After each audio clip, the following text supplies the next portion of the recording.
This is the Zima Board 2. Right now, with everything being as high as it is, with RAM and storage and everything else, I think this is one of those devices that could help you make the most out of things you already have versus going out and buying a bunch of new stuff or having to upgrade something. So Zima did send this over to me to review. I have not been paid for this review. They do not get to see this video before I put it out, nothing like that. And I'm actually gonna do a few videos using this thing because I want you guys to see what it can do, but also because I think it's a really cool piece of hardware. The one thing I will say that makes this complicated is it doesn't have any more USB than this right here. So I have to use basically the USB drive and then a USB keyboard and mouse at least to get started. I do have a device that I'm going to connect to it, and at least with the version of Linux I've already put on it to test it out. This thing works pretty well. This is a Wi-Fi adapter that uses USB, and it's got a little USB-C to USB-A adapter on there, but it functions and it works, and it also has Bluetooth. So I do get Bluetooth and Wi-Fi out of that adapter. So it does help out quite a bit. So this is the dongle that goes from HDMI down to mini display port. So that gives me my video output. The other thing I'd really love to see is maybe one more USB drive somewhere. Of course, if I had a USB, like maybe something that had like an extension set of ports or something on it, I could use that, I suppose. But starting off with just 2 USB drives is a little bit tricky. But once you get past that, you can hook up a Bluetooth keyboard and mouse, and then you've got a free USB space to plug in the actual adapter here. So you just got to get everything installed first. You can pull this drive out, then you can plug in the Wi-Fi, get your network stuff set up, and then you can switch over to a Bluetooth. And then you've got an extra USB port if you need it for some reason.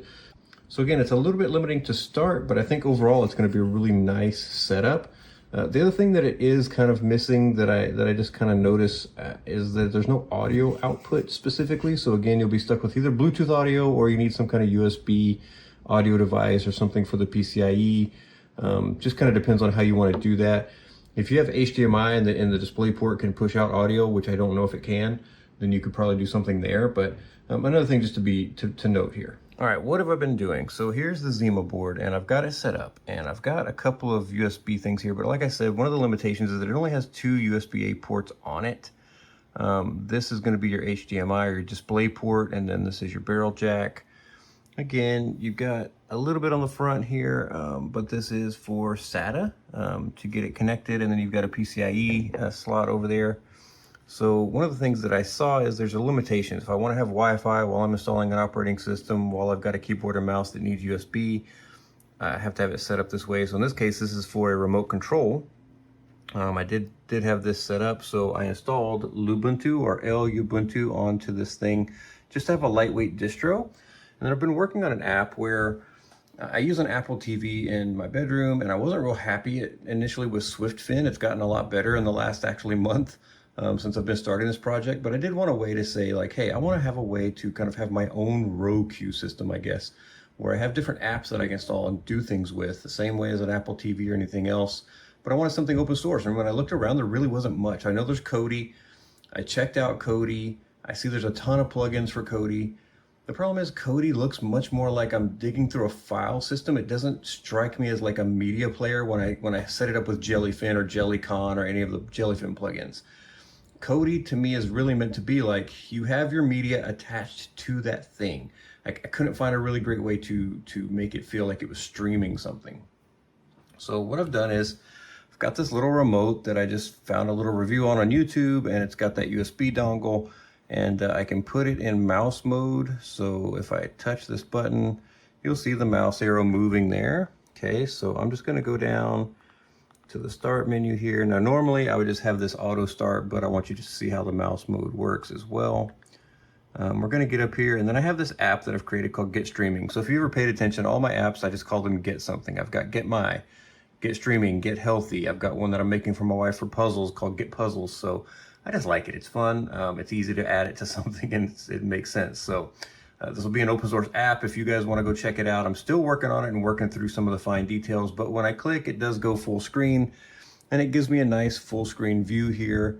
And I'll take it out of mouse mode, so the little mouse arrow will stay there. It may go away after a little bit, but I can cycle through these things over here on the left. And if you have more than one one server hooked up, it would then show you all the media from that server for kind of what you're picking. But in this case, it's just going to jump over to say like, hey, do you want to set up Jellyfin? This is just a bug. Don't worry about it. I'll go down again, and it'll take me into Jellyfin that I've had it use the API for Jellyfin. So if I go down here to TV shows, or TV archive in this case, I can now go through all of my media in my TV archive, and you see I get all of my different things here. So I can go over, let's go to chips. I'm not gonna really play too much because I don't want to get a strike, but you'll see I can get in here, and then what happens is, if I play one of these, it's gonna open up MPV in full screen. The sound is terrible, so let me just stop playing this. Now, what could make this a little bit better? You know, I want to be honest, this is a really cool system. I think it does get a little warm to the touch, but the whole thing is metal, so it's basically acting like a heat sink, which is nice. Their kit that they send out does have a fan in it if you want to set it up to pull off some of the heat, but I've just got it in an open air area here, so it's going to get cooled off anyways. It's not hot, it's just warm. Like, you can tell that it's definitely warmer than the rest of the temperature. The two USBs are nice. It would be nice to have a little bit more USB capability just to hook things up. But again, I think this is much more intended to be like some kind of server in your home lab. And so they've got some nice, 2.5 gigabit Ethernet, which I do want to test, and I'm going to test as part of my next project. So I think that's going to be awesome because I'm going to put some OpenWRT on this bad boy, and we're going to see what it can do. And with that 2.5 gigabit capability, that's going to boost my network's capability to do a lot of things, I think. So I think that's pretty great as far as how much bandwidth you can get out of this guy. Again, the peripherals could make this really, really a massively powerful little machine. It's running an N150, so this is a Zima Board 2. It's running an N150, so it's got a pretty good CPU in it. The onboard GPU did fine. You could see that it could play the stream coming in from Jellyfin, which was perfectly fine. If you do need extra USB though, you'll want something like this where you can add USB-B dongles and do the things you need. But yeah, I think this is great, and adding extra drives to it would be super simple to turn into something with an external drive base. So that'll be my third project. So get ready for the next one. But I did want to show you that this would be a great little streaming box. So if you're trying to make your own streaming box and you want something that can do it, and even something that could have its own media attached to it, I think this could definitely do it. And then the ability to have this PCIe and add not even a huge, massive kind of device where you need something for a ton of GPU, but we're just looking for something that could run the graphics you want out of your media, maybe a little GPU device if the internal stuff can't do it. I think it'd be great. So really, really like this. And again, getting a nice Linux distro installed on it was super easy, so that made it great. Usually getting something like OpenWRT installed is a little bit more of a trick, but I'll show you the process when I go through that as well. Hope you enjoyed this. If you did, like, subscribe, tell your friends about it so they can come along the open source journey with us, and I'll talk to you next time.